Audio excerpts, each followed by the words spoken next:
नमस्कार दोस्तों, आपके अपने चैनल हमारे संस्कार में आपका बहुत बहुत स्वागत है। आज हम आपके लिए लेकर आए हैं मार्गशीर्ष मास कथा अध्याय 14। लेकिन उससे पहले अगर आप हमारे चैनल पर नए हैं और अभी तक चैनल को सब्सक्राइब नहीं किया है तो आप सभी से निवेदन है, प्लीज़ हमारे चैनल को सब्सक्राइब करें, वीडियो को लाइक करें, ज़्यादा से ज़्यादा शेयर करें ताकि इस कथा के श्रवण का लाभ और लोगों को भी मिल सके। बेल आइकन को दबाना ना भूलें ताकि हमारी आगे आने वाली वीडियो की जानकारी आपको नोटिफिकेशन के जरिए मिल जाया करे।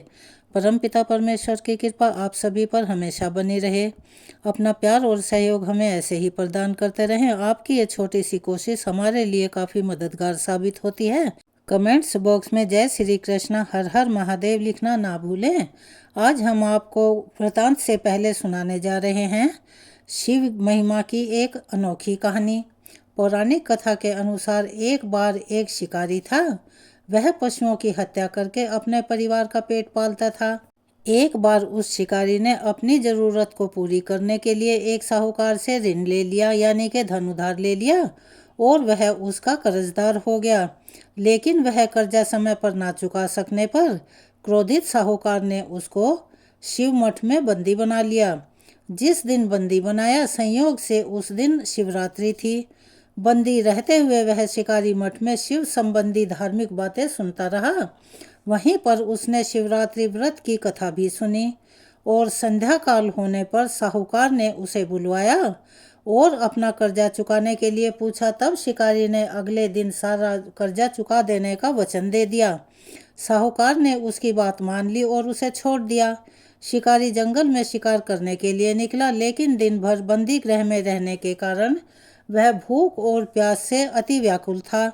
सूर्य डूबने के बाद वह एक जलाशय के पास गया और थोड़ा सा जल पीने के लिए वह वहीं घाट के किनारे पेड़ पर चढ़ गया, क्योंकि उसे यह पूरी उम्मीद थी कि कोई न कोई जानवर अपनी प्यास बुझाने के लिए यहाँ पर जरूर आएगा। जिस पेड़ पर वह चढ़ा था वह बेलपत्र का पेड़ था। उसी पेड़ के नीचे शिवलिंग भी था, जो कि उस समय सूखे बेलपत्रों से ढके होने के कारण शिकारी को दिखाई नहीं दिया। शिकारी को भी इस बात का पता नहीं चला। वह भूख और प्यास से थका हुआ था तो उसी मचान पर बैठ गया। मचान बनाते समय उसने जो टहनियाँ तोड़ी वह संयोगवश शिवलिंग पर जाकर गिर पड़ी। इस प्रकार दिन भर भूखे प्यासे शिकारी का व्रत भी हो गया और शिवलिंग पर अनायास उससे बेलपत्र भी चढ़ गए। एक पहर रात बीत जाने पर एक गर्भिणी हिरनी तालाब पर पानी पीने के लिए पहुंची। शिकारी ने धनुष पर तीर चढ़ाकर जैसे ही उसकी पतंचा खींची कि उसके हाथ के धक्के से कुछ पत्ते और थोड़े से जल की कुछ बूंदें नीचे शिवलिंग पर जा गिरी और अनजाने में ही शिकारी के पहले पहर की पूजा पूर्ण हो गई। वह गर्भिणी हिरनी कहने लगी कि हे शिकारी भाई, मैं गर्भिणी हूँ, शीघ्र ही मैं बच्चे को जन्म देने वाली हूँ और तुम एक साथ में दो जीवों की हत्या करोगे, जो कि बिल्कुल भी उचित नहीं है। मैं बच्चे को जन्म देकर जल्दी ही तुम्हारे सामने उपस्थित हो जाऊंगी, तब तुम मुझे मार लेना। उस हिरनी की बात सुनकर शिकारी को उस पर दया आ गई और उसने अपने धनुष की प्रतंचा को ढीली कर दिया। देखते ही देखते वह हिरनी जंगली झाड़ियों में ओझल हो गई। कुछ ही देर बाद एक और हिरनी उधर से आ निकली। शिकारी की प्रसन्नता का अब तो ठिकाना नहीं था। पास आने पर उसने फिर से धनुष पर अपना बाण चढ़ाया और कुछ बेलपत्र फिर से नीचे शिवलिंग पर जा गिरे और अनजाने में ही सही इस प्रकार शिकारी की दूसरे पहर की पूजा भी संपन्न हो गई। तब उसे देखकर हिरनी विनम्रता पूर्वक निवेदन करने लगी कि हे शिकारी महाराज, मैं तो थोड़ी ही देर पहले ऋतुकाल से निवृत्त हुई हूँ और कामातुर हिरनी हूँ। अपने प्रिय को खोज रही हूँ। अपने पति से मिलकर जल्दी ही मैं तुम्हारे पास आ जाऊंगी। कृपया तुम मेरा विश्वास करो, तब तुम मुझे मार लेना। सुनकर शिकारी को उस पर भी दया आ गई और उससे जल्दी आना कहकर उसे भी जाने दिया। 2 बार शिकार खोकर अब वह शिकारी चिंता में डूब गया। रात का आखिरी प्रहर बीत रहा था, तभी एक दूसरी हिरनी अपने बच्चों के साथ उधर से आ निकली। जैसे ही वह अपने बच्चों के साथ घाट पर पानी पीने के लिए आई, शिकारी ने फिर से अपने धनुष पर तीर चढ़ा लिया। अब वह तीर चढ़ाकर छोड़ने ही वाला था कि फिर से अनजाने में ही कुछ पत्ते और जल की बूंदें शिवलिंग पर जा गिरी। उधर शिकारी को धनुष की प्रतंचा खींचा हुआ देखकर वह हिरनी बोल उठी कि हे शिकारी भाई, हमें मत मारो। मैं इन बच्चों को इनके पिता के हवाले करके तुम्हारे पास वापस आ जाऊंगी। कृपया मेरा विश्वास करो और इस समय मुझे मत मारो, नहीं तो मेरे बच्चे अनाथ हो जाएंगे। शिकारी हंसने लगा और कहने लगा, सामने आए हुए शिकार को छोड़ दूं? मैं ऐसा मूर्ख नहीं हूँ। इससे पहले भी मैं 2 बार अपना शिकार खो चुका हूँ। मेरे भी तो बच्चे हैं जो भूख प्यास से तड़प रहे होंगे।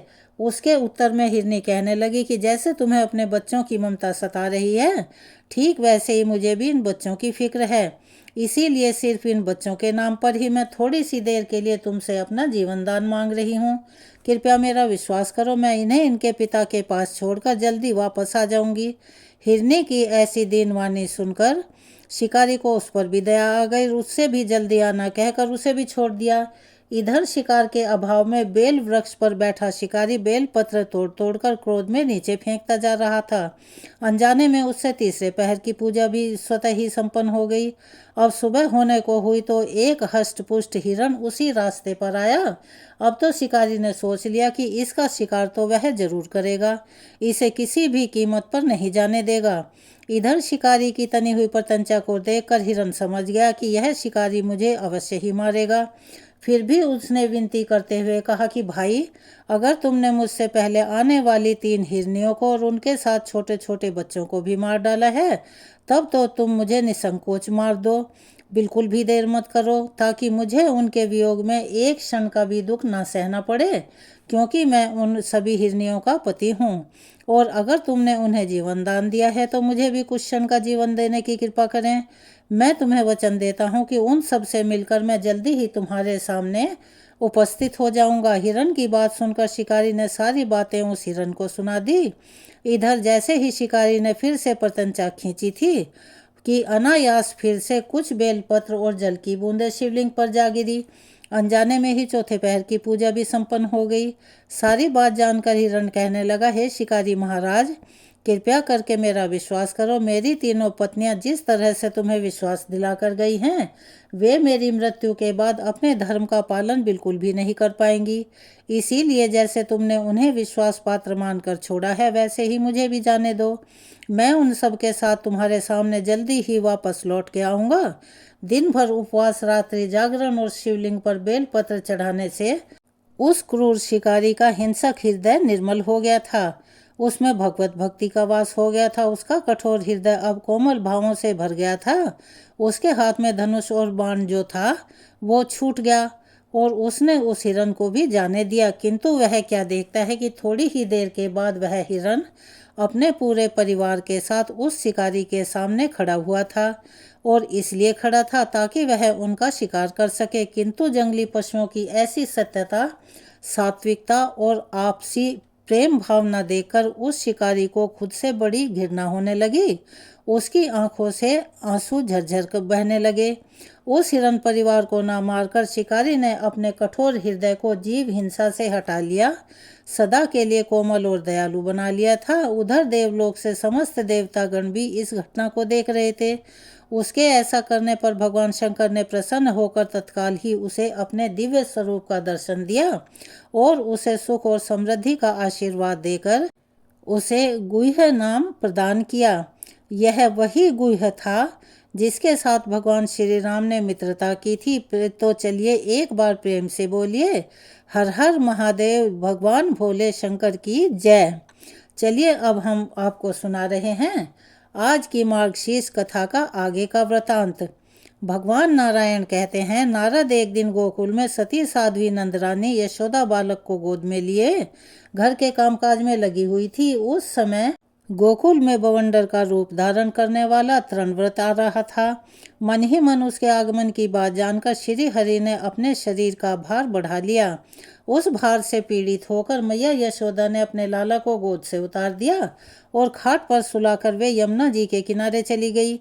इस बीच में वह बवंडर रूपधारी असुर वहां आ पहुंचा और उस बालक को लेकर घुमाता हुआ 100 योजन ऊपर जा पहुंचा।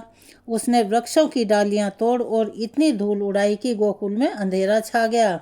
उस मायावी असुर ने तत्काल यह सब उत्पात किया। फिर वह स्वयं भी श्री हरि के भार से आक्रांत होकर वहीं पृथ्वी पर गिर पड़ा। श्री हरि अर्थात श्री कृष्ण का स्पर्श प्राप्त करके वह असुर भी फिर भगवान धाम को चला गया। अपने कर्मों का नाश करके सुंदर दिव्य रथ पर आरूढ़ होकर वह गोलोक में जा पहुंचा। वह पांड्य देश का राजा था और दुर्वासा के श्राप से असुर हो गया था। श्री कृष्ण के चरणों का स्पर्श पाकर उसने गोलोक धाम में स्थान प्राप्त कर लिया। हे मुने, बवंडर का रूप समाप्त होने पर भय से विभल गोप गोपियों ने जब खोज की, तब बालक को शैया पर ना देखकर सभी लोग शोक से व्याकुल होकर भय से अपनी अपनी छाती पीटने लगे। सब लोग बालक श्री कृष्ण को वहां ना पाकर बड़े चिंतित हो गए। कुछ लोग तो मूर्छित हो गए और कितने ही फूट फूट कर रोने लगे। खोजते खोजते उन्हें वह बालक ब्रज के भीतर एक फुलवारी में पड़ा हुआ दिखाई दिया। उसके सारे अंग धूल से धूसरित हो गए थे। एक सरोवर के बाहरी तट पर जो पानी से भीगा हुआ था पड़ा हुआ, वह बालक आकाश की ओर एकटक देखता और भय से कातर होकर बोलता था। नंद जी ने तुरंत ही उस बच्चे को उठाकर छाती से लगा लिया और उसका मुंह देख देख कर वे शोक से व्याकुल होकर रोने लगे। मैया यशोदा और रोहिणी भी शीघ्र उस बालक को देखकर रोने लगी और उसे गोद में लेकर बार बार उसका मुंह चूमने लगी। उन्होंने उस बालक को नहलाया और उसकी रक्षा के लिए मंगल पाठ करवाया। फिर यशोदा जी ने अपने लाला को स्तनपान करवाया। उसके बाद उनके मुख और नेत्रों में प्रसन्नता छाने लगी। नारद जी ने पूछा, भगवान पांड्य देश के राजा को दुर्वासा जी ने श्राप क्यों दिया? आप इस प्राचीन इतिहास को भली भांति विचार करके कहिए। तब भगवान नारायण बोले, एक बार पांड्य देश के प्रतापी राजा अपनी 1000 पत्नियों को साथ लेकर मनोहर निर्जन प्रदेश में गंधमादन पर्वत की नदी तीर्थ पुष्प वाटिका में जाकर सुख से विहार करने लगे। एक दिन वे नदी में अपनी पत्नियों के साथ जल क्रीड़ा कर रहे थे। उस समय उन लोगों के वस्त्र अस्त व्यस्त थे। इसी बीच अपने हजारों शिष्यों को अपने साथ लेकर महामुनि दुर्वासा उधर से निकले। मतवाले सहस्त्राक्ष ने उन्हें देख लिया, पर ना तो वे जल से निकले, ना ही उन्हें प्रणाम किया, ना वाणी से, ना हाथ के संकेत से ही कुछ कहा। इस निर्लज और उदंडता को देखकर दुर्वासा जी ने उन्हें योग भ्रष्ट होकर भारत में लाख वर्षों तक असुर योनि में ही रहने का श्राप दे दिया और कहा कि इसके अंत तक श्री हरि के चरण कमल का स्पर्श प्राप्त होने पर ही असुर योनि से उद्धार होकर तुम्हें गोलोक की प्राप्ति होगी। और उनकी पत्नियों से भी कहा कि तुम लोग भारत में जाकर तरह तरह के स्थानों में राजाओं के घरों में जन्म धारण करके राजकन्या हो जाओगी। मुनि के श्राप को सुनकर सभी लोग हाहाकार कर उठे। राजा सहस्त्राक्ष की सभी रानियां करुण विलाप करने लगी। फिर राजा सहस्त्राक्ष ने एक बड़े अग्निकुंड का निर्माण किया और हरि के चरण कमलों का अपने हृदय में चिंतन करते हुए वे अपनी पत्नियों सहित उसमें प्रवेश कर गए। इस प्रकार वे राजा सहस्त्राक्ष तृणव्रत नामक असुर के बाद श्री हरि का स्पर्श पाकर उनके ही परम धाम में चले गए और उनकी रानियों ने भारतवर्ष में मनोवांछित जन्म ग्रहण किया। इस तरह श्री हरि का यह सारा उत्तम महात्म्य कहा गया। साथ ही मुनिवर दुर्वासा के श्रापवश असुर योनि में पड़े हुए पांड्य नरेश के उद्धार का प्रसंग भी सुनाया गया।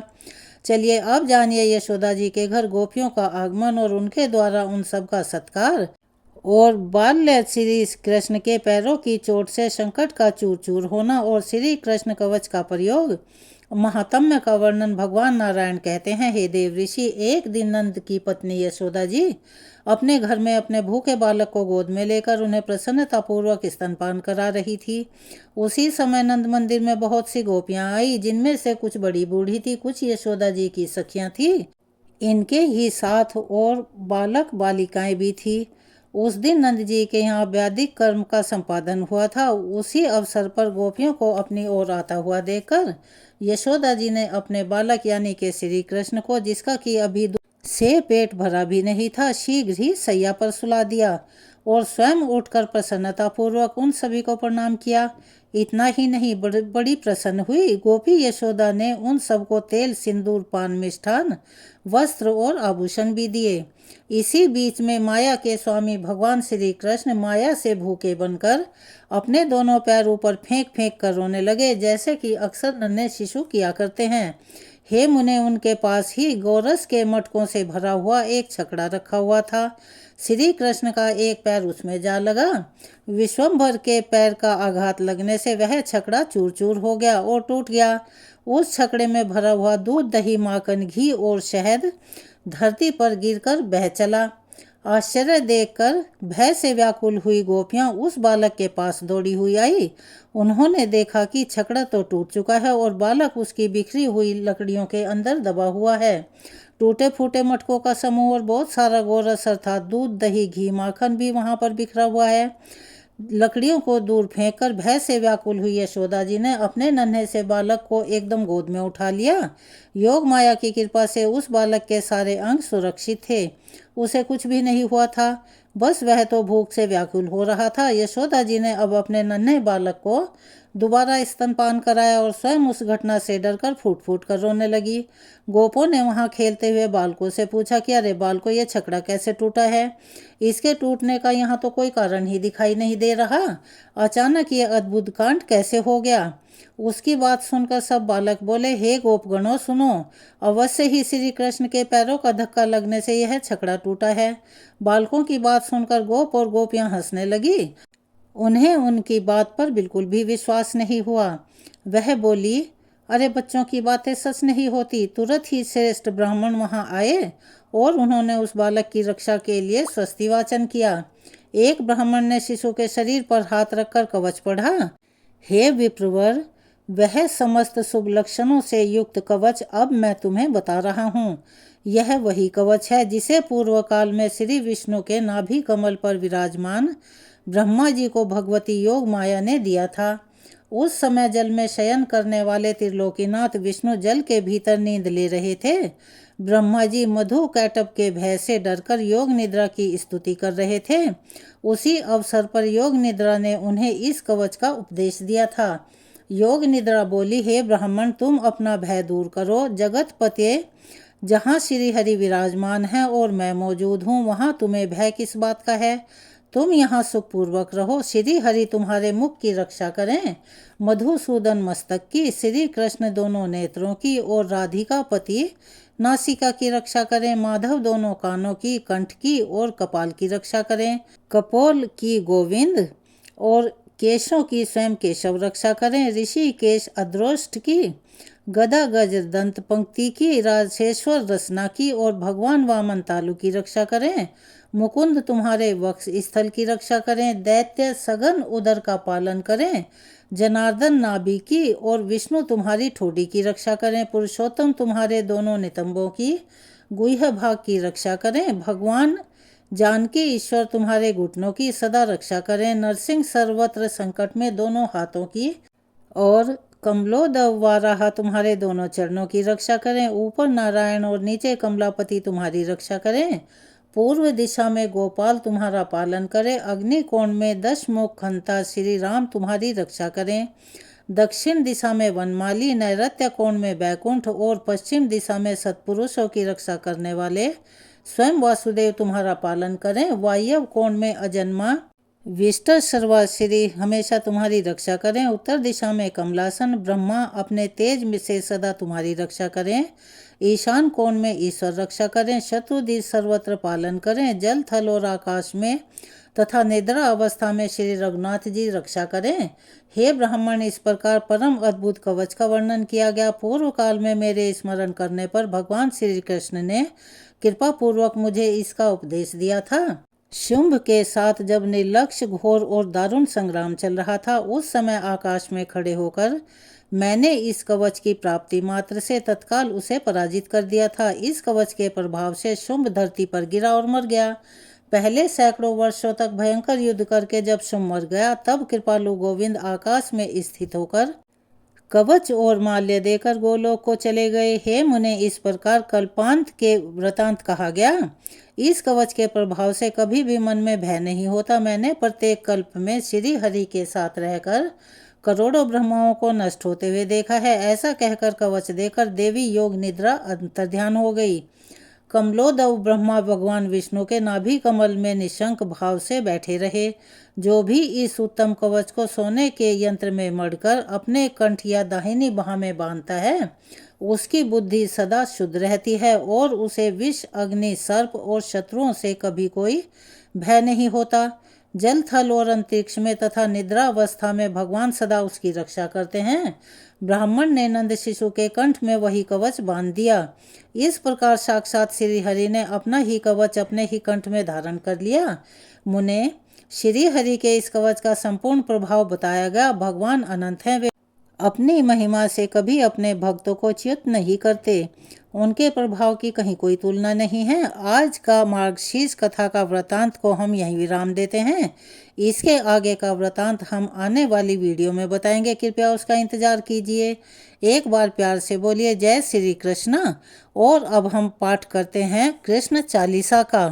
बंशी शोभित कर मधुर नील जलद तन श्याम, अरुण अधर जनु बिंब फल नयन कमल अभिराम, पूर्ण इंद्र अरविंद मुख पीतांबर शुभ साज, जय मन मोहन मदन छवि कृष्ण चंद्र महाराज, जय रघुनंदन जय जगवंदन जय वसुदेव देवकी नंदन, जय यशोदा सुत नंद दुलारे, जय प्रभु भक्तन के द्रग तारे, जय नट नागर नाग नथैया कृष्ण कन्हैया धेनु चरैया, पुनि नख पर प्रभु गिरिवर धारो, आओ दीनन कष्ट निवारो, बंशी मधुर अधर धरि तेरी, होवे पूर्ण मनोरथ मेरो, आओ हरि पुनि माखन चाखो, आज लाज भारत की राखो, गोल कपोल चिबुक करुणारे, मृदु मुस्कान मोहिनी डारे, रंजित राजीव नयन विशाला, मोर मुकुट वैजंती माला,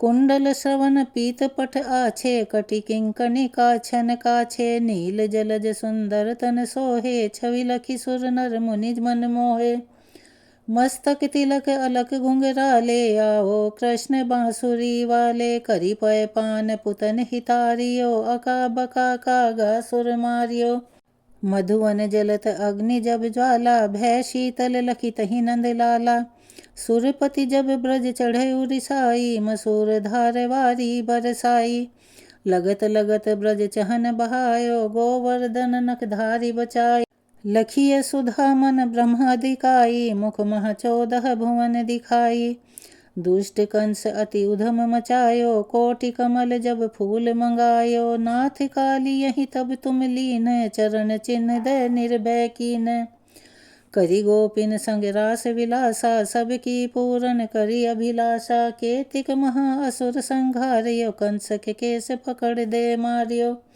मात पिता की बंदी छुड़ाई, उग्रसेन कहाँ राज दिलाई, मही से मृतक छहो सुत लायो, मात देव की शोक मिटायो, भौमासुर मुर दैत्य संहारो, लाए 10 सहस कुमारो, देवी नहीं तृण चीर संघारा, सिंदूराक्षस कहाँ मारा, असुर बकासुर आदि मारियो, भक्तन के तब कष्ट निवारियो, दीन सुदामा के दुख टारियो, तंदुल 3 मूठ मुख डारियो, प्रेम के साक विदुर घर मांगे, दुर्योधन के मेवा त्यागे, लखी प्रेम की महिमा भारी, ऐसे श्याम दीन हितकारी, भारत के पारथ रथ हाके, चक्र कर बल नाही ताके, निज गीता के ज्ञान सुनाए, भक्तन हृदय सुधा बरसाए, मीरा थी ऐसी मतवाली, विष पी गई बजा कर ताली, राणा भेजा सांप पिटारी, शालिग राम बने बनवारी,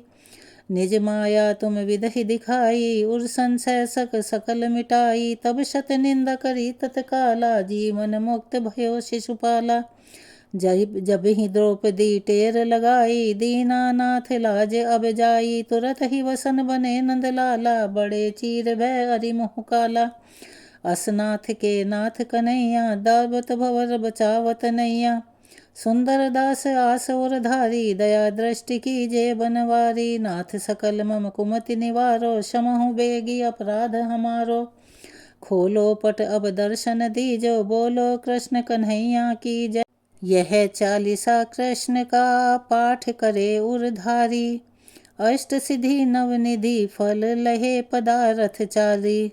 यहाँ कृष्ण चालीसा समाप्त होती है। अगर आप हमारे चैनल पर नए हैं और अभी तक आपने चैनल को सब्सक्राइब नहीं किया है तो आप सभी से निवेदन है, प्लीज़ चैनल को सब्सक्राइब करें, वीडियो को लाइक करें, ज़्यादा से ज़्यादा शेयर करें, बेल आइकन को दबाना ना भूलें। आपके ये छोटे छोटे से प्रयास हमारे लिए काफ़ी मददगार साबित होते हैं, इसीलिए प्लीज़ अपना सहयोग और प्यार हमें ऐसे ही प्रदान करते रहें। कमेंट्स बॉक्स में जय श्री कृष्ण, हर हर महादेव लिखना ना भूलें। धन्यवाद।